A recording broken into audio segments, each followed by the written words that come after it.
প্রিয় চাকরি প্রত্যাশী ভাই বোনেরা, আপনারা যারা ট্রেনি রিক্রুট কনস্টেবল টিআরসি পদের নিয়োগ ফেব্রুয়ারি 2026 ইন্ডিমিনিটি ঘোষণাপত্রটি কীভাবে পূরণ করবেন আপনি নিজে নিজে সেটি দেখতে পাবেন। তাছাড়াও কোনটা আপনার অভিভাবকের সম্মতিপত্র, এইটা না আপনার এইটা, এই দুইটা কিন্তু আলোচনা করবো এই ভিডিওর মাধ্যমে। তাছাড়া আপনার এই যে অ্যাডমিট কার্ড, যেটা আপনার পিইটি ফিজিক্যাল এন্ডুরেন্স টেস্ট যেটা লাগবে, এটা কিন্তু বিষয়ে আলোচনা করব এই মাঠ বিষয়ে, প্রথম দিন, দ্বিতীয় দিন এবং তৃতীয় দিন সম্পর্কে, ঠিক আছে। তাছাড়াও এই ভিডিওটা আমি বিস্তারিত আলোচনা করব। আশা করছি এই ভিডিওটি আপনাদের কাছে অনেক হেল্পফুল হবে। যারা প্রথম মাঠ করবেন অবশ্যই ভিডিওটি কেউ টানবেন না, শুরু থেকে শেষ পর্যন্ত দেখবেন, তাহলে বিষয়টি আপনার ক্লিয়ার হবে, আপনার একটি মাত্র ভুল যাবে না। আর পরীক্ষা কেন্দ্রে একটি অক্ষর ভুল গেলে আপনার পরীক্ষার কেন্দ্র থেকে মানে ফিজিক্যাল ফিট কিংবা কাগজপত্র যাচাই থেকে আপনার বাদে দেবে, তখন কিন্তু আফসোস করবেন। সেজন্য ভিডিওটি শুরু থেকে শেষ পর্যন্ত দেখবেন। আর ভিডিওটি শুরু করার আগে আপনাদের কাছে ছোট্ট একটি রিকোয়েস্ট থাকবে, আপনারা যারা আমাদের all news online BD YouTube channel নতুন দর্শক এখনও সাবস্ক্রাইব করেননি, দেখেন সাবস্ক্রাইব একটা বাটন আছে, এখানে ক্লিক করে দিবেন আর পাশে থাকা বেলকনটি অল করে দেবেন। তাহলে আমরা যখনই পুলিশ কনস্টেবল বিষয়ে কোনো নিয়োগ বিজ্ঞপ্তি বা কোনো আপডেট আসবে আমাদের ইউটিউব চ্যানেলে প্রকাশ করব, সবার আগে দেখে আবেদনগুলো কমপ্লিট করে নিতে পারবেন। তাছাড়াও দেখেন পুলিশের মাঠে কী কী কাগজপত্র নিয়ে যেতে হবে এই বিষয় নিয়ে আমি কমপ্লিট একটি ভিডিও দিয়েছি, এটা দেখলে ক্লিয়ার হয়ে যাবেন। তাছাড়াও জেলাভিত্তিক শূন্যপদ কতটি সেটাও কিন্তু আমি এই ভিডিওর মাধ্যমে দেখানোর চেষ্টা করছি, এটা দেখে নেবেন। এই দুটো ভিডিওর ডেসক্রিপশন বক্সে লিঙ্ক দেওয়া থাকবে। তো চলুন আমরা আজকে যে ভিডিওটি ইন্ডিমিনিটি ঘোষণাপত্রটি কীভাবে আপনি পূরণ করবেন সেটি আমি দেখাই দেব। এটা কিন্তু আপনার পুলিশের অফিসিয়াল ওয়েবসাইট থেকে ডাউনলোড করে নিতে পারবেন। তাছাড়া আমাদের যে ফেসবুক পেজ আছে অল নিউজ অনলাইন বিডি, ওখানে আপনার নক করলে এটা কিন্তু আপনাদের দিয়ে দিব। আর আপনারা যারা সম্মতিপত্র নিতে চান ফ্রেশ কপি, এটা কিন্তু লাগবেই, এটা কিন্তু পুলিশের ওয়েবসাইট নমুনা অনুযায়ী কিন্তু করা হয়েছে। এইগুলো কীভাবে পূরণ করবেন প্রথমে আমি এটা দেখাই দিচ্ছি, তারপরে ওইটাও দেখাই দিব। তো প্রথমে আপনার তারিখ থাকবে, এই তারিখটি কোন তারিখ দিবেন, আপনারা অনেকেই প্রশ্ন করেছেন এই তারিখটা কী হবে। আপনি যেদিন মাঠ করবেন আপনার প্রথম দিন যেটি মাঠ উপস্থিত হবেন সেই দিন ওখানে গিয়ে এই তারিখটি বসাবেন, আগে থেকে বসানোর দরকার নাই, কারণ অনেক ক্ষেত্রে পরীক্ষা স্থগিত হয়ে যায়, সেই জন্য আপনি পণ্ডিতি করে আগে লিখে রাখলে সমস্যা। আপনি মাঠে যে এই তারিখের জায়গায় আপনি সে তারিখটি বসাই দেবেন।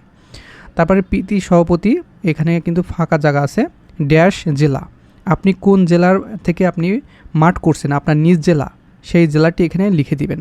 সবগুলো কিন্তু হাতে লিখে দিতে হবে, ঠিক আছে, কালো বলপেন দিয়ে হাতে লিখে দিবে। এখানে কিন্তু আমি কম্পিউটার টাইপ করে দিয়েছি, এখানে কম্পিউটার টাইপ করা লাগবে না, আপনি নিজে হাতে লিখে দিতে হবে। এটা প্রিন্ট করবেন 3 থেকে 4 কপি যে কোনো কম্পিউটার দোকান থেকে প্রিন্ট করে, সাথে আপনার যদি ভুল হয় নতুন আরেকটি ফ্রেশ কপিতে লিখবেন, ঠিক আছে। তারপরে শারীরিক সক্ষমতা যাচাই ফিজিক্যাল এন্ডুরেন্স টেস্ট পিইটি এ অংশগ্রহণকারী প্রার্থী কর্তৃক ইন্ডিমিনিটি ঘোষণাপত্র। জনাব যথাবিহিত সম্মানপূর্বক বিনীত নিবেদন, এই যে আমি, এখানে আপনার নাম লিখবেন, বাংলাতে আপনার নাম লিখে দিবেন, হাতে লিখে দিবেন। তারপরে যাদের এনআইডি কার্ড আছে এখানে এনআইডি নাম্বার লিখবেন, যাদের এনআইডি কার্ড নাই অবশ্যই জন্ম নিবন্ধন নাম্বার এখানে লিখে দিবেন। তারপরে জন্ম তারিখ, জন্ম নিবন্ধন অথবা আপনার যে সার্টিফিকেট আছে সেই সার্টিফিকেট অনুযায়ী আপনার জন্ম তারিখ কত সেটা আপনি দেখে নিয়ে সুন্দর করে লিখে দিবেন এখানে বাংলাতে। তারপর পিতার নাম, আপনার পিতার নাম এখানে সুন্দর করে লিখে দিবেন, নির্ভুলভাবে, কোনো কাটাকাটি যেন করবেন না, সুন্দর করে লিখবেন। তারপর মাতার নাম, আপনার মায়ের নাম বাংলায় লিখে দিবেন। তারপরে স্থায়ী ঠিকানা গ্রাম, আপনি কোন গ্রামের বাসিন্দা আপনার এনআইডি কার্ড অনুযায়ী অবশ্যই আপনার ঠিকানা অনুযায়ী আপনার গ্রামের নাম লিখবেন। ডাকঘর, আপনার ডাকঘর কোনটা সেটা লিখে দেবেন, বা পোস্ট অফিস এখানে লিখে দেবেন। তবে থানা, আপনি কোন থানার আওতায় আপনার বাসা সেই থানাটি এখানে লিখে দেবেন। জেলা, আপনি কোন জেলা থেকে আবেদন করছেন সেই জেলাটি এখানে লিখে দেবেন। এই হচ্ছে আপনার লেখালেখির কাজ। তারপরে ঘোষণা করছি যে Bangladesh police trainee recruit constable পদে নিয়োগের লক্ষ্যে শারীরিক সক্ষমতা যাচাই অংশগ্রহণের জন্য আমি শারীরিক ও মানসিকভাবে সম্পূর্ণ সুস্থ ও উপযুক্ত, এইগুলো লেখা থাকবে, এগুলো আপনি দেখলে পড়তে পারেন। তো এগুলো আপনি সম্মতি দিচ্ছেন, মানে আপনার কোনো সমস্যা হলে পুলিশ কর্তৃপক্ষ দায়ী থাকবে না, এই মর্মে আপনি এটি সম্মতিপত্র বলা যায়, ঠিক আছে, এটা কোনো সমস্যা না। তারপরে আপনার এখানে প্রার্থীর স্বাক্ষর, আপনার স্বাক্ষর এখানে লিখে দিবেন। তারপরে আপনার প্রার্থীর নাম, এখানে নাম ফুল নামটি লিখবেন, এখানে আপনার স্বাক্ষর লিখবেন, শর্ট করে স্বাক্ষর লিখতে পারেন কিন্তু আপনার ফুল নামই লিখে দিতে পারেন। তো প্রার্থীর নাম, আপনার নাম সুন্দর করে ফুল নাম লিখে দিবেন এখানে। আর সবচেয়ে গুরুত্বপূর্ণ বিষয় একটু লক্ষ্য করুন, হ্যাঁ খেয়াল করুন, প্রার্থীর পিইটি সিরিয়াল নাম্বার, এটা কিন্তু অনেকে ভুল করেন।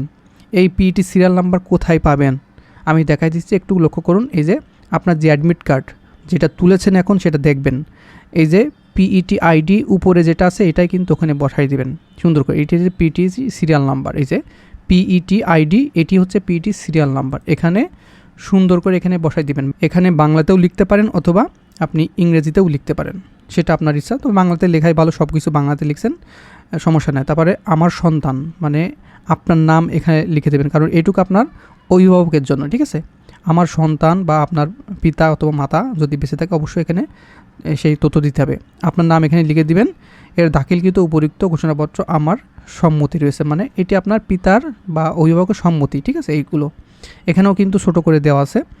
আর এখানে অভিভাবকের স্বাক্ষর, আপনার যদি পিতা বেঁচে থাকে বা মাতা বেঁচে থাকে অবশ্যই তার এখানে শর্টস মানে স্বাক্ষর দিবেন বা ফুল নাম লিখে দিতে পারেন। আর অভিভাবকের নাম এখানে সুন্দর করে ফুল নাম লিখে দেবেন তার বা আপনার পিতা অথবা মায়ের এনআইডি কার্ড অনুযায়ী। তার প্রার্থীর সাথে সম্পর্ক, যদি আপনার পিতা অথবা ছেলে সম্পর্ক থাকে বা বাবা, এখানে বাবা লিখে দিবেন। যদি পিতা অথবা মাতা সম্পর্ক থাকে মাতা না এখানে লিখে দিবেন, ঠিক আছে। মোবাইল নম্বর, এখানে অবশ্যই আপনার পিতা অথবা মাতার মোবাইল নম্বরটি সচল মোবাইল নম্বর লিখে দিতে হবে, এটা আপনার সুন্দর করে লিখে দেবেন। এইগুলো হচ্ছে আপনার ইনডেমনিটি ঘোষণাপত্র। এইটা সুন্দর করে আরেকবার দেখে নেবেন, টেনে টেনে দেখবেন না, হ্যাঁ, সুন্দর করে একবার দেখে নেবেন। আর একটা হচ্ছে অভিভাবকের সম্মতিপত্র, এটা কিন্তু খুবই গুরুত্বপূর্ণ, এটা আপনার মাস্ট বি লাগবেই, ঠিক আছে। আর এটা আপনার পুলিশের প্রথম দিন মাঠ করার পরে এটা কিন্তু আপনার ফ্রিতেই পাবেন, মাঠে যেয়েও পাবেন, ঠিক আছে। এটা সঙ্গে নিয়ে যেতে পারেন প্রথম দিন, অথবা প্রথম দিন মাঠ করার পরে ওই মাঠে আপনার এটা পুলিশে টিকলে কাগজপত্র সঠিক থাকলে এটা আপনার পুলিশের মানে মাঠ থেকে আপনার দিয়ে দিবে। এটা কীভাবে পূরণ করবেন? অভিভাবকের সম্মতিপত্র এই মর্মে প্রত্যয়ন করা যাইতেছে, তো আমি একটা পূরণ করে রাখছি নমুনাভাবে, এটি দেখে নিন। হ্যাঁ, এটা এই যে অভিভাবকের সম্মতিপত্র এই মর্মে প্রত্যয়ন করা যাইতেছে যে আপনার নাম লিখবেন, আপনার পিতার নাম, মাতার নাম, গ্রাম বা মহল্লা, ডাকঘর, ইউনিয়ন আপনার লিখে দিবেন, উপজেলা কোন উপজেলা বাসিন্দা সেটা লিখবেন বা থানা, তারপর জেলা কোন জেলা এটা সুন্দর করে লিখে দিবেন। তারপরে সে আমার সন্তান, আমি তাকে বাংলাদেশ পুলিশ বাহিনীতে নিয়োগের জন্য সজ্ঞানে সম্মতি প্রদান করিলাম। তার এই নিয়োগের ব্যাপারে আমার বা আমার পরিবারের কাহারও কোনো আপত্তি নাই। আমি তাহার জীবনের সর্বাঙ্গীন উন্নতি সাফল্য কামনা করি। আর এই তারিখটি কিন্তু আগে লিখবেন না, আপনি মাঠে উপস্থিত হবেন তখন কিন্তু এই তারিখটা লিখবেন। তারপরে অভিভাবকের স্বাক্ষর, আপনার পিতার স্বাক্ষর দিবেন, অভিভাবকের নাম এখানে সুন্দর করে ফুল নাম লিখে দেবেন।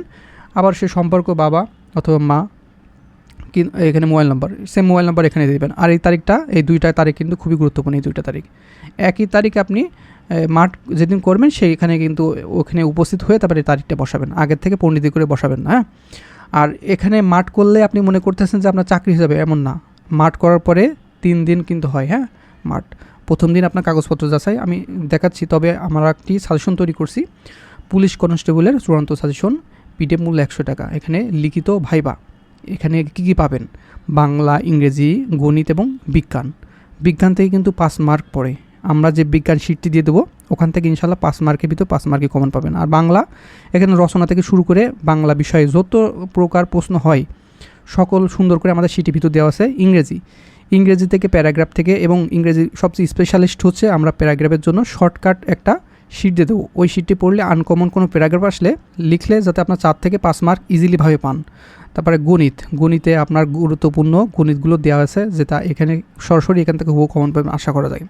তো এটি লিখিত ভাইবা সকল সুন্দর করে এই শিট দেওয়া আছে। এটি কালেকশন করার নিয়ম হচ্ছে উপরে দেওয়া যে হোয়াটসঅ্যাপ নাম্বার আছে, এখানে শুধুমাত্র হোয়াটসঅ্যাপে SMS করবেন, কেউ কল করবেন না।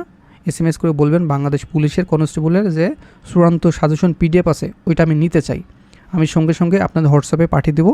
এখনই আপনি দ্রুতভাবে এটা কালেকশন করে এখনই পড়তে থাকুন, কারণ আপনি যদি এটি পড়েন আপনি সবার সাথে এগিয়ে থাকবেন আশা করা যায়। তো চলুন আমরা যে অ্যাডমিট কার্ড এই বিষয়ে আলোচনা করি। এখানে কিন্তু লেখা আছে admit card for physical entrance test February 2026, একেবারে আপডেট। এখানে আপনার ছবি থাকবে, এখানে স্বাক্ষর থাকবে। আর ভেন্যু, আপনার অনেকে বলতেছেন ভাই আমার ভেন্যু বা আমার পরীক্ষা কেন্দ্র কোথায় হবে বা তারিখ কত তারিখে যে উপস্থিত হব। এই যে ভেন্যু, এখানে আপনার নাম কিন্তু মানে ভেন্যুর নাম লেখা আছে, আপনি যে জেলার বাসিন্দা বা আপনার ভেন্যুটা এখানে লেখা থাকবে। হ্যাঁ, তারপরে এক্সাম ডেট বা টাইম, আপনি যদি 15 বা 17 কিংবা 18 তারিখে হয় এখানে কিন্তু লেখা থাকবে। এখান থেকে 24 থেকে 26 এপ্রিল সকাল 8টায় উপস্থিত হতে বলেছে। আপনার যদি আগে হয় কিংবা পরে হয় 24 তারিখের, সেটা আপনার অ্যাডমিট কার্ডে লেখা আছে, ওইটা কিন্তু দেখে নেবেন।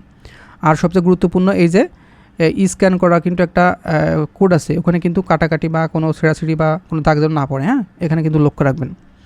আর নিচে আসলে এখানে ডে 1, ডে 2 এবং ডে 3 কী হয় আমি একটু সংক্ষিপ্তভাবে বলে দিচ্ছি যাতে আপনারা ধারণা পান। হ্যাঁ, এখানে ডে ওয়ানে আপনার প্রথমে হাইট মাপা হবে, ওয়েট মাপা হবে, মানে আপনার ওজন কত। আপনার উচ্চতা এবং ওজন মাপা হবে, যদি উচ্চতা সঠিক থাকে এখানে যোগ্য সিল মেরে দিবে। তারপরে আপনার উচ্চতা অনুযায়ী যে আপনার ওয়েট মানে আপনার স্বাস্থ্য যদি ভালো থাকে বা আপনি উচ্চতা অনুযায়ী ওয়েট ঠিক থাকে এখানে যোগ্য সিল করে দিবে। তারপরে স্টেপে আপনার চলে যাবেন চেস্ট, আপনারা বুক পরীক্ষা করবে বা মাপবে। বুক যদি আপনার ওজন উচ্চতা অনুযায়ী বুক ঠিক থাকে তাহলে আপনার এখানে যোগ্য লিখে দেবে, পরের স্টেপে আপনি যেতে পারবেন। আদার্স এখানে অন্যান্য যেগুলো থাকে যোগ্য লিখে দেবে এবং রিমার্ক করে আপনি যোগ্য হিসেবে এখানে লিখে দেবে, ঠিক আছে। তাহলে আপনার প্রথম দিনে যোগ্য হলে দ্বিতীয় দিনে আপনার আবার মার্ক করতে হবে। প্রথম দিনে কোনো স্টেপ যদি অযোগ্য লেখা থাকে সিল মারে, তাহলে দ্বিতীয় দিন আপনি মার্ক করতে পারবেন না, ওখানে আপনি স্থগিত। যাতে দ্বিতীয় দিন মার্ক করবেন অবশ্যই এই ইনডিমিনিটি ঘোষণাপত্রটি দ্বিতীয় দিন নিয়ে যেতে হবে, দ্বিতীয় দিন প্রথম দিনেই যেয়ে জমা দিতে হবে, ঠিক আছে। আর এখানে আমি আরেকটি বিষয় দেখাচ্ছি, এই যে দ্বিতীয় দিনে প্রথম আপনার রানিং 200 মিটার কিন্তু আপনার দৌড় প্রতিযোগিতা করানো হবে। এখানে কিন্তু সুন্দর করে দৌড় দিবেন, হাফ প্যান্ট আপনার গেঞ্জি গামছা এগুলো কিন্তু সঙ্গে নিয়ে যাবেন। হ্যাঁ, দ্বিতীয় দিনে অবশ্যই এগুলো কিন্তু মনোযোগ সহকারে দেখুন। তারপরে পুশ আপ 15টি আপনার পুশ আপ করাবে, ঠিক আছে। ফিমেলদের জন্য 10টি আর পুরুষদের জন্য 15টি পুশ আপ দিতে হবে আপনাদের।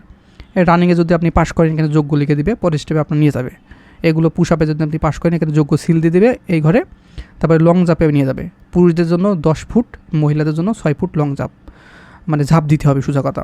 যদি পাস করেন এখানে যোগ্য লিখে দেবে, সিল মেরে দিবে। এই স্টেপ পার করে তারপরে হাই জাম্পে নিয়ে যাবে। আপনার পুরুষদের ক্ষেত্রে 3.5 ফুট উচ্চতা, মহিলাদের ক্ষেত্রে 2.5 ফুট উচ্চতা আপনার হাই জাম্প দিতে হবে। যদি আপনি যোগ্য হন এখানে আপনার যোগ্য চিনতে দেবে এবং রিমার্কের জায়গায় এখানে যোগ্য লিখে দেবেন সিল করে, ঠিক আছে, একটা সিগনেচার দিয়ে দেবে। তো প্রথম দিন এবং দ্বিতীয় দিন যারা টিকবেন তারপর তৃতীয় দিন কিন্তু আপনার মাঠে যেতে হবে। আর দ্বিতীয় দিন কোনো স্টেপ যদি আপনি অযোগ্য হন ওখান থেকে বের করে দিবে, সোজা বেরিয়ে আসবেন, আর কোনো মাঠ করা লাগবে না। পরবর্তী কোনো সার্কুলার আসলে তখন আপনারা চেষ্টা করবেন। আর আপনার প্রথম দিন এবং দ্বিতীয় দিন যারা টিকবেন তার তৃতীয় দিন কিন্তু আপনার রানিং আবার দিতে হবে, মানে দৌড়। পুরুষদের ক্ষেত্রে 1.60 কিলোমিটার আর মহিলাদের ক্ষেত্রে 1 কিলোমিটার দৌড় দিতে হবে। আপনার তৃতীয় দিন কিন্তু ভালোই কষ্ট আছে, হ্যাঁ, সেই জন্য আপনার ভালো করে প্রিপারেশন নেবেন, শরীরে যেন যত্ন নেবেন, ঠিক আছে। এখানে যারা যোগ্য হবেন এখানে যোগ্য সিল দেবে আপনার। তারপরে সিরিয়ালে ড্র্যাগিংয়ে যারা যোগ্য হবে তারা এখানে যোগ্য সিল।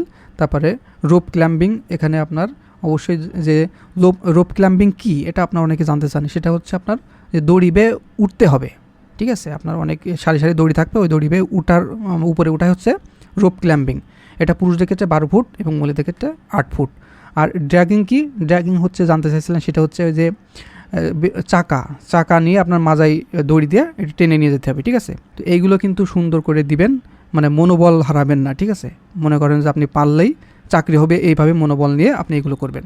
এইগুলো প্রথম দিন, দ্বিতীয় দিন এবং তৃতীয় দিন যারা পাস করবেন এই যে রিমার্ক দিবে এবং চেয়ারম্যান এখানে সিল সিগনেচার দিয়ে দিবে এবং আপনার একটা মানে ডকুমেন্ট দিয়ে দিবে, ঠিক আছে। তারপরে আপনি এই অ্যাডমিট কার্ড নিয়ে যে অবশ্যই আপনি এগুলো সঙ্গে রাখবেন এবং আপনার লিখিত পরীক্ষার জন্য প্রিপারেশন নেবেন, ঠিক আছে।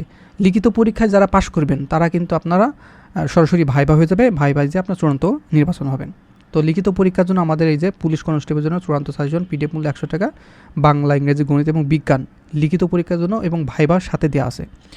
এগুলো এখনই কালেকশন করে নেবেন, উপরে হোয়াটসঅ্যাপ নাম্বার আছে, এখানে যোগাযোগ করে হোয়াটসঅ্যাপে মেসেজ করেন, আমি এখনই আপনাদের হোয়াটসঅ্যাপে দিয়ে দিব। তো বন্ধুরা, এই বিষয়ে আপনার এই ইনডিমিনিটি ঘোষণাপত্র এবং এই যে সম্মতি, অভিভাবকের সম্মতিপত্র যদি এই বিষয়ে কোনো তথ্য জানার থাকে এই ভিডিও কমেন্ট বক্স আছে, সেখানে আপনি কমেন্ট করতে পারেন, ঠিক আছে। আপনার সমস্যাটি লিখে দিতে পারেন, তাহলে আমি আপনার সমস্যার সমাধান করার চেষ্টা করব যতটুকু জানি। তো বন্ধুরা, ভালো থাকবেন, সুস্থ থাকবেন, দেখা হবে নেক্সট আকর্ষণীয় জব সার্কেল এবং শিক্ষামূলক তথ্য নিয়ে।